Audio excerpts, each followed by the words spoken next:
سیرت کے حوالے سے جب نقل سیرت کی بات ہوتی ہے تو جو پیرامیٹرز ہیں حدیث کے لیے یہاں پہ ڈھیل دی گئی ہے تھوڑی سی، تو وہ اس کو مزید جو آپ فرما رہے تھے اسی حوالے سے کہ کیونکہ اس میں حضور اکرم صلی اللہ علیہ وسلم کی تمام واقعات کو ڈسکس کرنا تھا، ان کو اپنا صفحہ کرتاس کے اوپر لانا تھا، لہٰذا اس کے اندر جو ائمہ سیرت ہیں،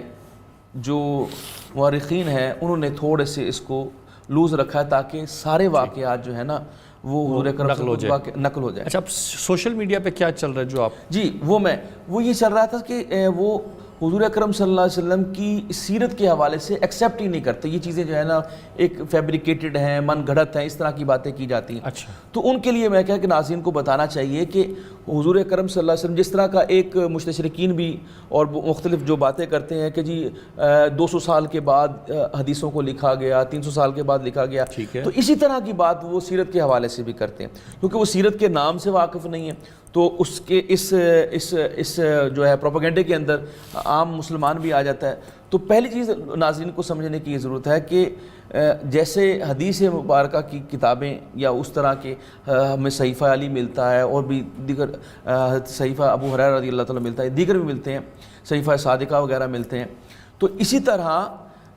ان کو جو حضور اکرم صلی اللہ علیہ وسلم کی سیرت کے واقعات تھے ان کو کتاب المغازی کے نام سے لکھا جاتا تھا۔ یعنی مغازی کہتے ہیں کہ جو حضور اکرم صلی اللہ علیہ وسلم کے غزوات میں شرکت ہوئی ہے، اس میں جو واقعات ہوئے، تو اس حوالے سے وہ کتاب المغازی کے حوالے سے چلتا ہے۔ اور کتاب المغازی جو سب سے پہلے نمبر پہ جن کا نام آتا ہے وہ ابان بن عثمان رضی اللہ تعالیٰ عنہ، جو 101 ہجری ان کا یوم وصال ہے، تو ان کی پہلی کتاب جو ہے کتاب المغازی کے حوالے سے ہے۔ تو یہ اسی طرح چلتے پہلی مرتبہ جو یہ سیرت کا لفظ ہے، یہ سیرت ابن حشام جو ہے رحمۃ اللہ تعالیٰ نے، انہوں نے اس کو نقل کیا، اور پھر یہ اس طرح مستعمل ہوا کہ سارے نام پیچھے رہ گئے اور سیرت کا لفظ جو ہے وہ مستعمل ہو گیا۔ اور جب آپ نے سوال کیا وہ بڑا امپورٹنٹ ہے، دیکھیے حضور اکرم صلی اللہ علیہ وسلم کے جو فی زمانہ جو میں نے پڑھنے کا اتفاق ہوا، اور کریڈیبلٹی کے حوالے سے بھی، اور بہت زیادہ اگر میں کہوں کہ ادب کے پہلو کے حوالے سے اور ایک سلیس اردو کے اندر، تو وہ آپ کو سیرت النبی صلی اللہ علیہ وسلم جو ہے وہ حضرت پیر کرم شاہ صاحب علیہ رحمہ کی آپ کو ملتی ہے، بہت بہترین کتاب ہے، اس کا مطالعہ کرنا چاہیے۔ اس کے ساتھ رحیق المختوم بہت اچھی کتاب ہے، وہ آپ پڑھیں، وہ سعودیہ کے اندر، عرب کے اندر اس کو باقاعدہ ایوارڈ بھی ملا ہے، اور وہ باقاعدہ پہلی عربی میں لکھی گئی، اب اس کا ترجمہ بھی مل جاتا ہے، تو آپ وہ پڑھ سکتے ہیں۔ سیرت رحمت عالم فخری صاحب کی بہت بہترین کتاب ہے، کیونکہ انہوں نے اسی طرح جو اس میں ڈاکٹر صاحب جو امپورٹنٹ بات وہ یہ ہے کہ جو آج کل بہت زیادہ اس حوالے سے کہ فیکٹس کے اوپر اور کسی طرح کی کوئی روایت جو ہے وہ اس میں کوئی نقص نہ ہو، تو سیرت رحمت عالم کے اندر انہوں نے کوشش کی ہے کہ جو مستند چیزیں ہیں بخاری و مسلم کے اندر اور دیگر کتابوں کے اندر جو صحیح روایات ہیں ان کے اندر سے انہوں نے اخذ شدہ جو ہے وہ سیرت رحمت عالم جو ہے اس کو انہوں نے بنایا ہے، لکھایا ہے۔ ایک اپنا سید الورا کتاب وہ میں نے پڑھی، وہ بہت بہترین کتاب تھی، اور اس کے اندر بڑی ڈیٹیل آئی ہے۔ پھر شیخ عبدالحق محدث دہلوی رحمۃ اللہ تعالیٰ علیہ کی کتاب، اس کا مدارج النبوہ، وہ بڑی اچھی کتاب ہے۔ تو اس طرح کی بے شمار کتابیں مل جاتی ہیں انسان کو۔ اچھا ڈاکٹر صاحب یہ بتائیے گا تاریخ اور سیرت میں فرق کیا ہے؟ کیا کوئی فرق ہے ان دونوں میں؟ دیکھیے اگر تو آپ تاریخ اسلام کی بات کریں، تاریخ رسول پاک اور سیرت رسول پاک، جی بالکل فرق ہے، بالکل فرق ہے۔ کیا فرق ہے؟ دیکھیے ایک تو یہ بات ہے کہ جو بنیادی طور پہ جو فرق جاننے کی کوشش ہے، کیونکہ تاریخ کا جو تعلق ہے وہ زمانے کے ساتھ ہے، تو اس میں جو ترتیب رکھی جاتی ہے عمومی طور پہ وہ حضور اکرم صلی اللہ علیہ وسلم کے جو آپ کی پیدائش سے لے کے، یا بعض اوقات یا جیسے اب سیرت ابن حشام طبقات ابن سعد میں بھی آپ دیکھیں گے کہ انہوں نے اس کو نام بھی انہوں نے تاریخ کا دیا ہے، یعنی سیرت کا لفظ نہیں، انہوں نے تاریخ کا لفظ استعمال کیا، یعنی وہ حضور اکرم صلی اللہ علیہ وسلم سے پہلے کے سارے واقعات اور آدم علیہ السلام کی تخلیق سے لے کے پھر حضور اکرم صلی اللہ علیہ وسلم کی زندگی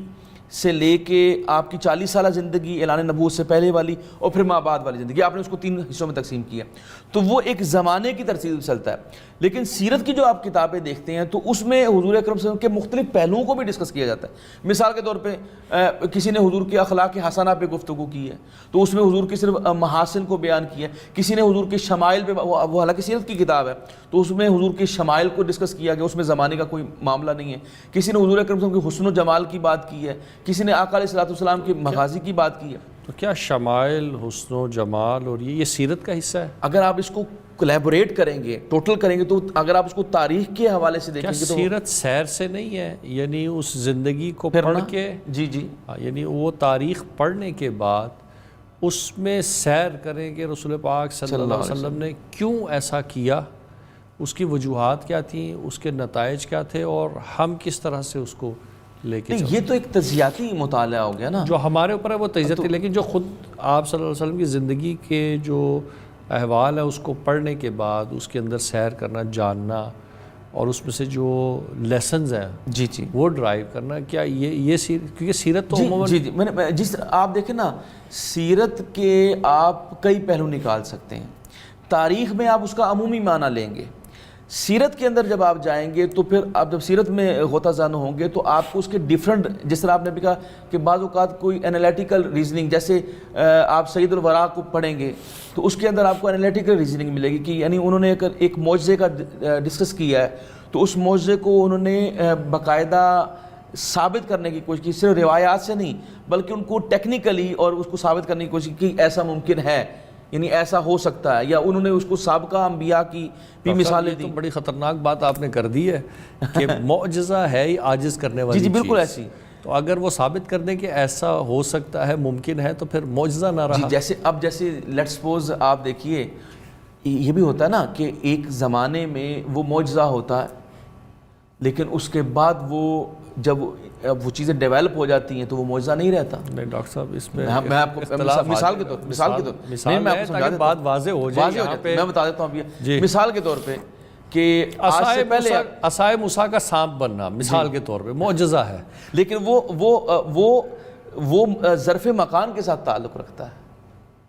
ظرف مکان کے ساتھ تعلق رکھتا ہے۔ میں ایک الگ بات کر رہا ہوں، مثال کے طور پہ ہم اس موبائل فون سے بات کرتے ہیں، آج ٹیکنالوجی اتنی فاسٹ ہوگی، اگر ہم 200-300 سال پہلے کے سامنے اگر کوئی بات کرتے تو ہمارے لیے تو یہ بالکل ایک عجیب بات تھی، عاجز تھی بات۔ معجزے کی بات کریں، انبیاء نے جو معجزے کیے، دیکھیے حضور اکرم صلی اللہ علیہ وسلم کے علاوہ جتنے بھی انبیاء کے معجزات ہیں ان کے اندر یہ اپنا تھی کہ یا تو وہ ظرف مکان کے ساتھ تعلق رکھتے تھے یا ظرف زمان کے ساتھ۔ حضور اکرم صلی اللہ علیہ وسلم کا جو معجزہ معراج ہے وہ آج بھی معجزہ ہے، اس کے اوپر آپ یعنی وہ مثال دیے، جیسے انہوں نے بات کہی ہے کہ ڈاکٹر صاحب کوئی مثال لائے، ایسے نہیں ابھی ناظرین نے ہمیں پکڑ لینا کہ یہ ڈاکٹر صاحب نے کہہ دیا کہ جی معجزہ جو انبیاء گزشتہ ہے وہ ثابت ہو سکتے ہیں، وہ بتائیے۔ اس حوالے سے بات نہیں کر، انہوں نے